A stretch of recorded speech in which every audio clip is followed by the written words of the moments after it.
Hey guys, welcome back to another episode of Inside Gaming Extended Preview. I'm joined by Matt Danovic. Yo. And we're checking out some Call of Duty Black Ops 2 footage. I have never seen this before. Yeah, I've seen it because this is actually my gameplay, so go easy on me. You're pro. Like and subscribe and favorite, please. It really helps Matt out. It does a lot. He's going to 360 no-scope here. If you like 360 no-scopes, please like. But in all seriousness, you did some journalism. I did. This is from a press event a couple weeks ago. Where they basically showed us more multiplayer stuff. It was actually the second press event where they showed more multiplayer stuff and talked a bit about zombies. Right now we're looking at a gameplay in a game type called Hardpoint, which they were trying to say is new, but you will see that it is pretty much just headquarters.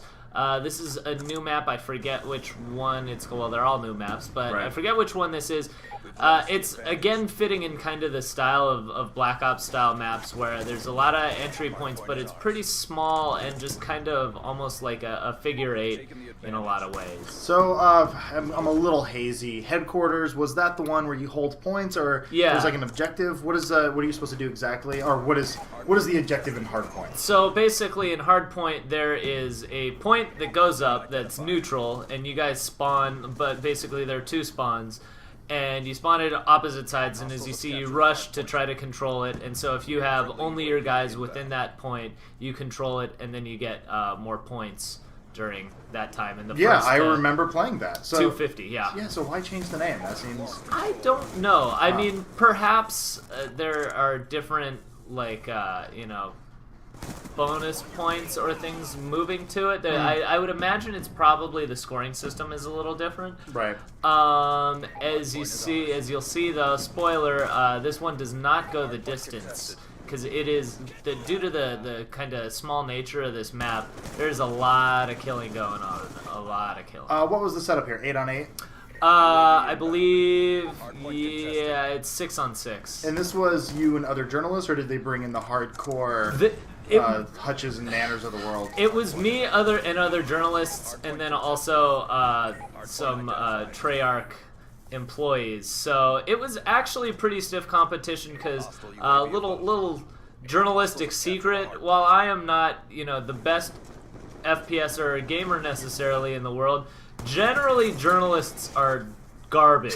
Are fucking garbage, and makes our lives easier. Yeah, it feels so great at press events because you are just come on. What did you throw at the guy that decided to take a nap, and why didn't he die? Was that just an EMP grenade? Yeah, that was the EMP grenade, which is great because it can act as both a mine and a grenade. So if it's in the middle of if it's right next to an enemy, it will go off immediately. So it's actually kind of almost better than a grenade because it has sort of the effect of being cooked, or it can be a stun sort of Claymore-ish type device. Now Treyarch's kind of known in the sides of Infinity Ward versus Treyarch, sort of thing that their map design tends to be on the better side, or more polished.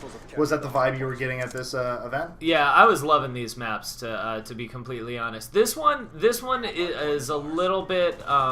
There are some kind of areas or nests where you could definitely camp. Like this spot, I decided to camp, though I have basically their version of the AK now. So you see I got 9 hit markers in that guy and didn't kill him. Which also Treyarch famous for beefier, you have to really hit a guy to kill him, except there when I died. Yes. Overall, I'm noticing, I mean, we've seen it before, but we see the UI, we see the loadouts, which changes every year. Were you able to pick up on it pretty easy? Is it simpler? Is it more complicated? Honestly, it's really intuitive. I liked it a lot. Pick 10 gives you a lot of variety. Depending on the map, I had a bunch of classes. Like, in fact, this one is one of their pre-mades, but I had one class where I had no throwables at all. And I had two or three attachments on my main gun. Like, you could totally go out and just go completely crazily spec'd. Missed out on that double kill. Bullshit. You could go crazily spec'd with just perks and your main gun and be completely viable. It really depends on the map and what your the game type and what type you're trying to do. That was the thing that actually really, when they did that first trailer and they showed that ability where you could basically just run naked at one point. It's like knife only. Like you could really be the only use me blade, where that is your one and only choice. Like that scene, you think they're still going to be able to have balance in the game? Like that's still going to work, being able to work within those parameters? I think definitely there are going to be, there, as with almost any game, there are going to be, a couple of archetypes that are just sort of favored that are automatically there.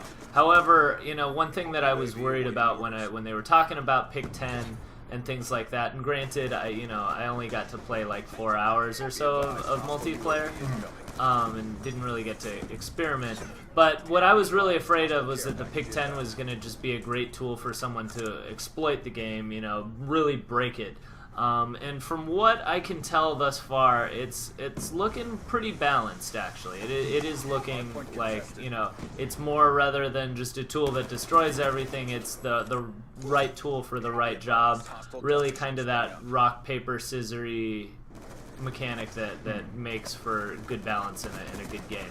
Now, one of the things I noticed with the map, this is the only map you played, or you got to play some other ones? I played 3 maps. You don't have to spoil anything, because, they've actually been out. Okay, good. Okay, yeah. so they've been announced. My only question is, this has kind of been bugging me since Modern Warfare 3.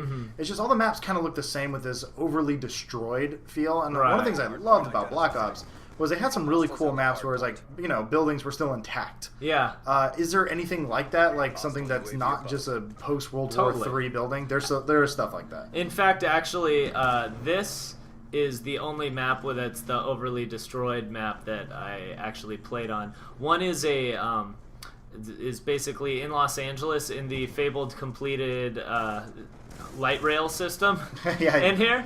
It's definitely sci-fi. It's very sci-fi, and it actually was my favorite map of the 3 that I played. It had a lot of good lanes, a lot of interesting lines of sight, and just a lot. It encouraged people to move really well. Now, this is probably a question that's been answered, but you bring up the interesting thing about the time period. We have seen that the game does, from the single-player perspective, flop between going from like 1985, like Afghanistan, to like future shooter stuff, because it is the Black Ops are at the time, the history of time. Is multiplayer going to be exclusively in the future, or will there be like a throwback mode where it's going to just be like bare bones guns and stuff? As far as I can tell, it's pretty much exclusively in the future. All the basically all the point streaks, all the attachments, all the weapons appear to be in every mode that I see. So, it would be kind of hard to explain a flock of remote control unmanned drones that explode on people, in 1985. I think they could just strip it away. I'm going to call it a missed opportunity. Or, hey, it may be, a variant of hardcore. They were also really pushing the fact that custom games are even more customizable now. So I imagine in a way you could do somewhat of a version of that. However, even some of the guns, like I said, I had that one a while ago that was, and it was basically, it was the AK-47, but it was sort of their interpretation of what a future production one on that was. Ooh, and there I got Predator missiled. I just saw a lot of lights and things exploded, which I guess that's why a lot of kids love this goddamn series, right? Well, the thing is the point streaks, there are a lot of them, and you can. Bad move. Yeah, a little late. I was watching that like an eagle. You were just off by a little meter there. The point streaks and things like that are, people are worried that it's going to be like Modern Warfare, where there's just a billion things flying in the air and stuff.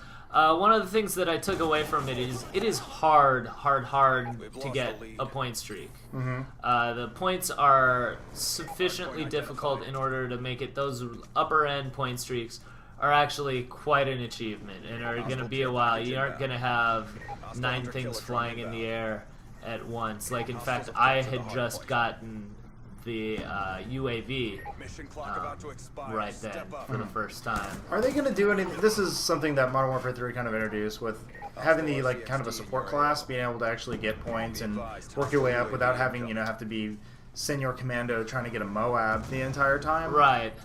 Is that? I mean, is there anything that rewards actual teamwork, or is it all just more? Is Black Ops 2 a lot more of the just run and gun, get as many kills as I can, I'm in it for myself, screw everyone else? I mean, there still is that because it is a Call of Duty game. But basically, it's you can get your point streaks can help. You can get points for that. When people kill through your UAV, you can do it. I don't know. It seems like they give you a lot of ways to do that. And finally, for once, for some reason, even though I was winning a lot, I was always the last kill cam. Thank God that one I wasn't.